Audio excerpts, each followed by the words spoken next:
السلام عليكم أعزائي مشاهدي ومستمعي قناة السلام الفضائية، أرحب بكم في حلقة جديدة من برنامج عوالم. في هذه الحلقة نتحدث عن عالم التصوف والشعر وعالم الموسيقى والرقص. نتحدث عن مولانا جلال الدين الرومي. في هذه الحلقة استضيف الكاتب والباحث العراقي المغترب الأستاذ وليد عبد الله. أهلا وسهلا بك ضيفي. قبل أن نطرح الأسئلة نحتاج إلى وقت نشاهد هذا الروبورتاج عن جلال الدين الرومي فوقه معنا أعزائي المشاهدين. ولد جلال الدين الرومي عام 1207 في بلخ التي تدعى اليوم أفغانستان، وفي سن مبكرة تركت عائلته بلخ بسبب الغزو المغولي واستقرت في قونيا التركية والتي كانت عاصمة الإمبراطورية السلجوقية. وكان والده رجل دين وأستاذ حيث درس في جامعة قونيا التركية. تلقى جلال الدين تعليمه الروحي المبكر تحت إشراف والده بهاء الدين، وبعد ذلك تحت إشراف صديق والده سيد برهان الدين البلخي. كانت الظروف التي أحاطت بمشروع بهاء الدين في تعليم ابن صديقه الحميم طريفة.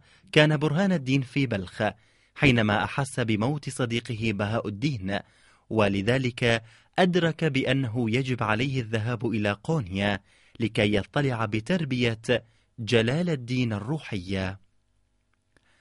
لقد وصل إلى قونيا حينما كان جلال الدين في 24 من العمر، وقد استمر بتدريسه ل9 سنوات علم النبوات وأحوالهم، ابتداء بأربعينيات صارمة من الرياضات والصوم. خلال هذه الفترة قضى جلال الدين أكثر من 4 سنوات في دمشق وغيرها، حيث درس مع نخبة من أعظم العقول الدينية في ذلك الوقت. بمرور السنين تطور جلال الدين في كلا الجانبين، جانب المعرفة وجانب العرفان. أهلا بكم أعزائي المشاهدين مرة أخرى، وأجدد الترحيب بضيفي الكريم الباحث والكاتب العراقي المغترب الأستاذ وليد عبد الله. ضيفي يلقب جلال الدين الرومي بمولانا، برأيك لماذا هذا اللقب ومن أين جاء؟ السلام عليكم ورحمة الله وبركاته. أهلا ومرحبا بك، شكرا طبعا على هذا الاستضافة. أهلا بك.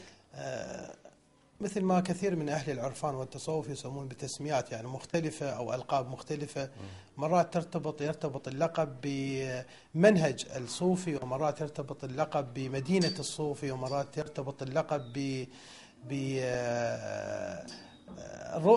رؤية المتصوف والعارف للوجود والمعرفة والله. فمولانا كانت بالنسبة للمولوية هي مرتبة قد يكون يصل إليها العارف الكامل أو صاحب أو المعلم الأول، فيسمى بالمولى. نعم. المولى للحقيقة أو الموالي للحقيقة.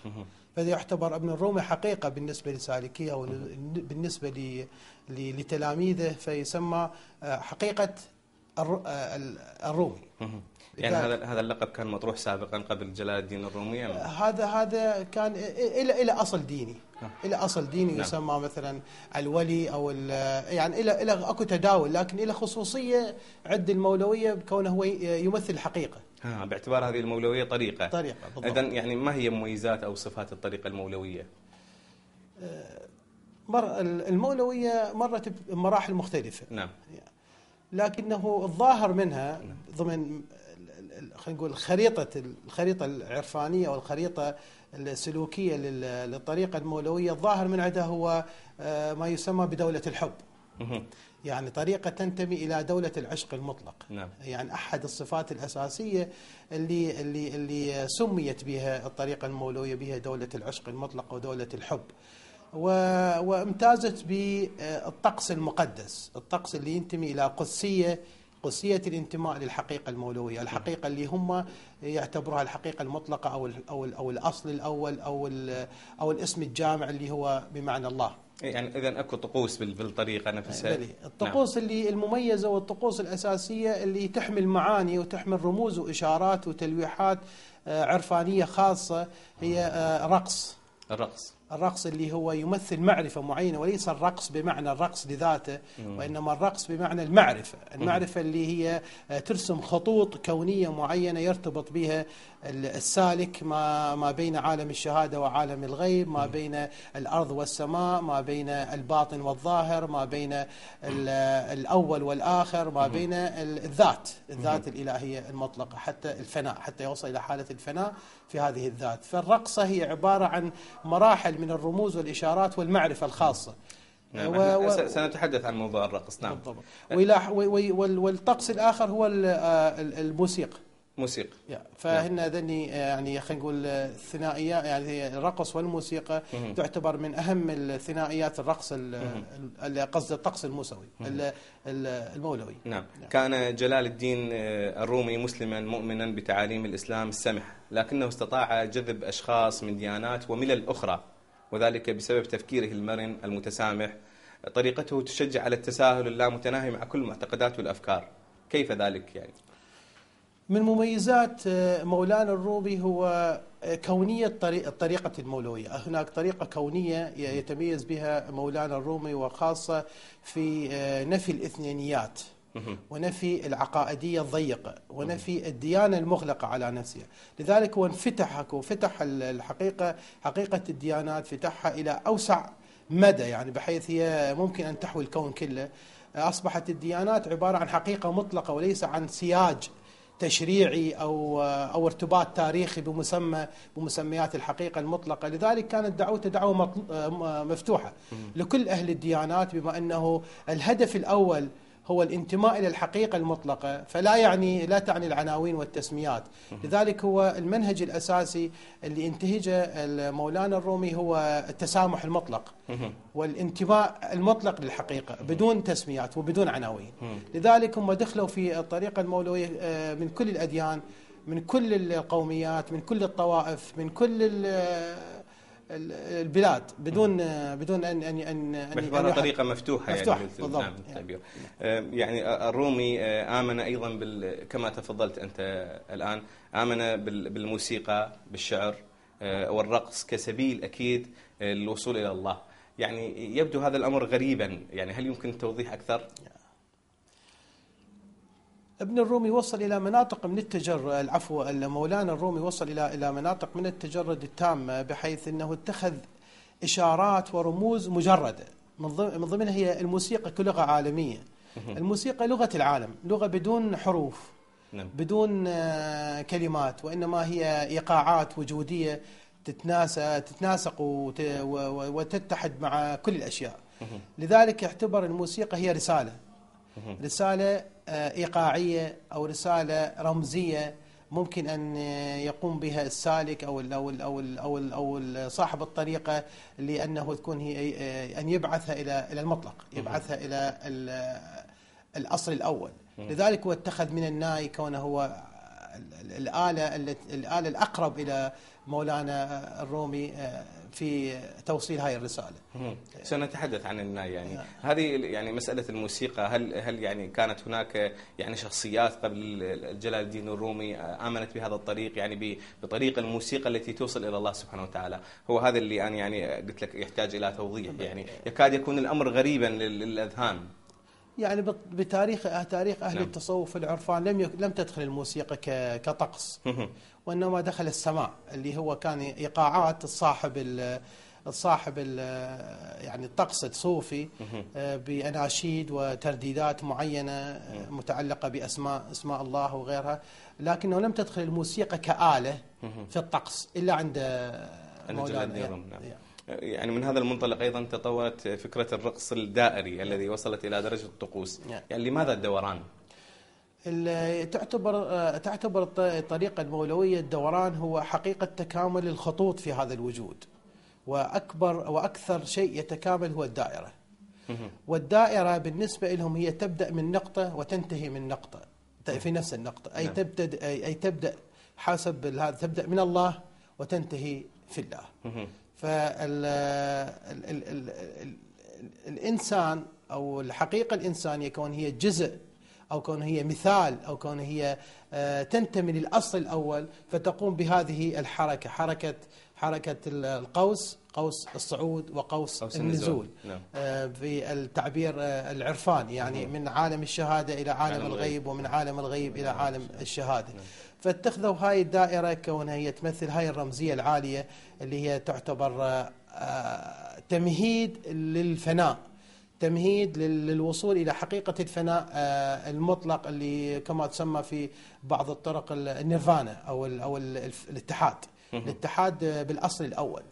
لذلك نشوف الحركة اللي يتخذها الراقص هي أن يضع يده اليمنى إلى فوق ويده الأخرى على، بعضهم يضعها على صدره والأخرى في الأرض، هي إشارة إلى الصلة المتكاملة ما بين عالم الشهادة وعالم الغيب، ما بين الإنسان وما بين الحقيقة المطلقة، ما بين الأرض وما بين السماء. يعني من ضمن رباعيات جلال الدين الرومي، يعني اسمح لي أن أقرأ لك هذه المقطوعة الصغيرة. يقول: يا أيها البشر الأنقياء التائهون في هذا العالم، لما هذا التيه من أجل معشوق واحد؟ ما تبحثون عنه في هذا العالم، ابحثوا في دخائلكم، فما أنتم سوى ذلك المعشوق. يعني أريد توضيح لهذه الرباعية. الطريقة المولوية تعتبر الإنسان هو الحقيقة الشهودية للذات الإلهية، أن تشهد هذه الحقيقة وأن تفنى فيها.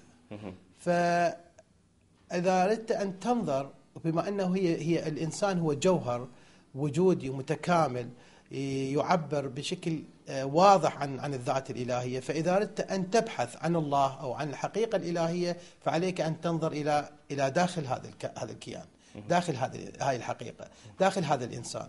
فداخل الإنسان أو ما يسمى قلب الإنسان هو وطن الله أو وطن الحقيقة الإلهية. فيعتبرون القلب هو أحد المدارات التي تسكن بها هذه الحقيقة. فانظر إلى داخلك، انظر إلى عمقك، انظر إلى ذاتك، انظر إلى وجودك فتجد الحقيقة. هكذا هو، يعني هكذا يعبرون عنه. يبحث الإنسان حتى في سلبياته، في أشياء يعني يحاول أن يتكامل بها، مثلا أمام هذا الشكل التام أو أمام هاي الحقيقة التامة بدون تفاصيل.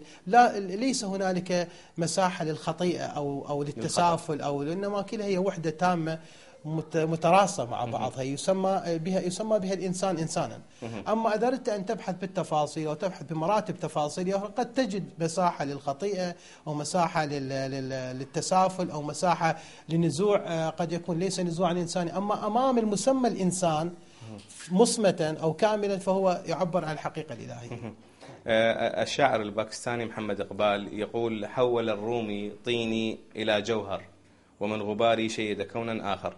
ما تعليقك حول كلام محمد إقبال؟ يعني طبعا هاي عبارة جميلة ورائعة، يعني أنه فعلا الطين عندما يصهر يعني يتحول إلى جوهر تام، أو يعني يتحول إلى شيء أكثر بالضبط، أكثر لطافة وأكثر فنيا، على الشكل الفني. أو الغباري اللي هو التلاشي أو اللا شيء يتحول إلى حقيقة، يتحول إلى بناء كامل، أو يتحول إلى شيء عيني. هو يعبر بشكل أنه إزاحة، يعني هذني العبارتين تحول إلى إزاحة ظلمانية، إزاحة الحجب الظلمانية وإزاحة الحجب النورانية، إزاحة الكدورات، إزاحة الظلمات. فمولانا الرومي كأنه هو الذي أوصل الإقبال إلى هذه إلى أنه تنكشف عنه هذه العوالم، أن يرى ذاته، أن يرى بنيانه الحقيقي. فكان أحد المؤثرين أو أحد الذين أوصلوه إلى حقيقته، لذلك يعبر عنه بهذا الشكل. يعني برأيك هذه التأثيرات التي يعني تأتي بعد سنوات طوال، طبعا فاصل كبير بين محمد إقبال وبين جلال الدين الرومي، هذه التأثيرات تأتي يعني من يعني خلينا نقول مسلك فردي أم من قراءات فكرية معرفية؟ هي تضاف